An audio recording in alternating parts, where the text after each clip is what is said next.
नमस्कार दोस्तों, स्वागत है आपका अपना चैनल उत्तम ग्लोबल एजुकेशन में। दोस्तों आज हम लोग पढ़ने वाले हैं भारतीय संविधान के अनुच्छेद 13 के बारे में।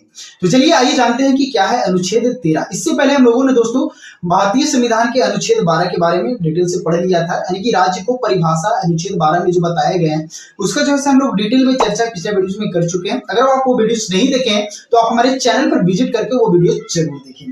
तो जो आर्टिकल 13 है, अनुच्छेद 13 दोस्तों ये कहता है कि अगर कोई लॉ बनाया जा रहा हो, देश में कोई कानून बनाया गया हो और उस कानून से किसी व्यक्ति का फंडामेंटल राइट का हनन हो रहा हो, किसी व्यक्ति का फंडामेंटल राइट का हनन हो रहा हो, तो वह कानून को जो है शून्य घोषित कर दिया जाएगा, यानी उस कानून को खत्म कर दिया जाएगा। जो कानून बनाया गया हो और उस कानून से किसी व्यक्ति का क्या हो, फंडामेंटल राइट का हनन हो रहा हो, तो वह कानून को शून्य घोषित कर दिया जाएगा। इसी का जो है आर्टिकल 13 का सब क्लॉज 1 ये बोलता है कि जैसे में अगर संविधान लागू होने से पहले 26 जनवरी 1950 से पहले जो कानून बनाए गए हैं और उस कानून से वर्तमान समय में अगर किसी व्यक्ति का फंडामेंटल राइट का हनन हो रहा हो तो उसे शून्य घोषित कर दिया जाएगा। अब कोई कानून बनाया गया होगा और उसका जो आधा पार्ट है, आधा पार्ट जो है इसे क्या कर रहा है, फंडामेंटल राइट का हनन कर रहा है, तो उस पार्ट को क्या कर दिया जाएगा, शून्य घोषित। फॉर एग्जांपल जैसे में 1940 में कोई लॉ बनता है, कोई कानून बना, कब, संविधान लागू होने से पहले, यानी कि 1940 में कोई लॉ बनता है, कोई कानून बनता है और संविधान लागू कब किया गया, 26 जनवरी 1950 को। लागू संविधान लागू होने के बाद क्या कर रहा है, लेकिन कानून कब बनाया गया था, 1940 में, लेकिन संविधान लागू कब होगा, 1950 में।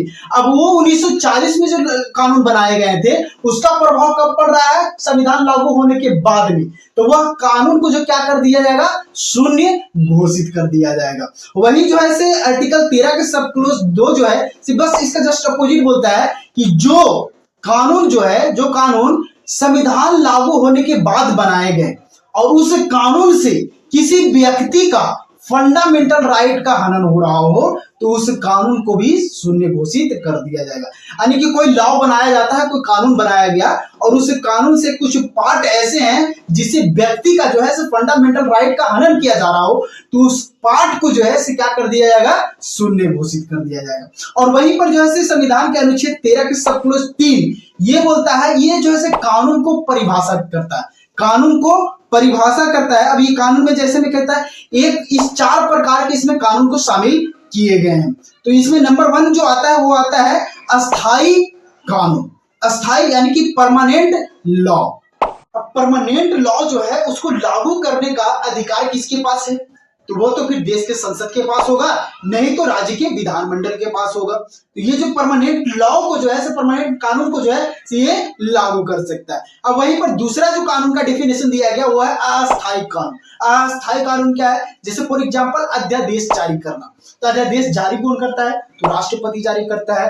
राज्य की अगर बात किया तो राज्यपाल भी अध्यादेश जारी कर सकता है। लेकिन सवाल आपसे यह है कि राष्ट्रपति जो अध्यादेश जारी करता है वह किस अनुच्छेद के माध्यम से अध्यादेश को जारी करता है। आपको अगर ये इसका आंसर पता है तो आप हमें कमेंट सेक्शन में कमेंट करके जरूर बताएं। अब तीसरा में जो कानून का डेफिनेशन दिया गया और वो लेकर के क्या कहेगा, कार्यपालिका का विधान। कार्यपालिका को कोई अगर कोई विधि बनाता है, कार्यपालिका के द्वारा अगर कोई लॉ बनाया जाता है, कोई कानून बनाया जाता है, जैसे में कोई हो गया उपविधि हो गया, कोई नियम हो गया, कोई आदेश हो गया, तो इसको लेकर के जो है डेफिनेशन जो है से क्या संविधान के अनुच्छेद 13 के सब क्लॉज 3 में दिया गया। वहीं पर जो 4 में जो डेफिनेशन दिया गया वो कोई परंपरागत कानून को लेकर के, जो हमारा पारंपरिक कानून चलते आ रहा है उसको डेफिनेशन को लेकर के दिया गया। अब वहीं पर संविधान के अनुच्छेद 13 के सब क्लॉज 4 क्या कहता है भाई, तो 4 ये कहता है कि जो कानून बनाए गए हैं और उसमें जो संशोधन किया गया अनुच्छेद 368 के माध्यम से जो संशोधन किया गया उस संशोधन पर तुरंत विचार करने का अधिकार न्यायपालिका को।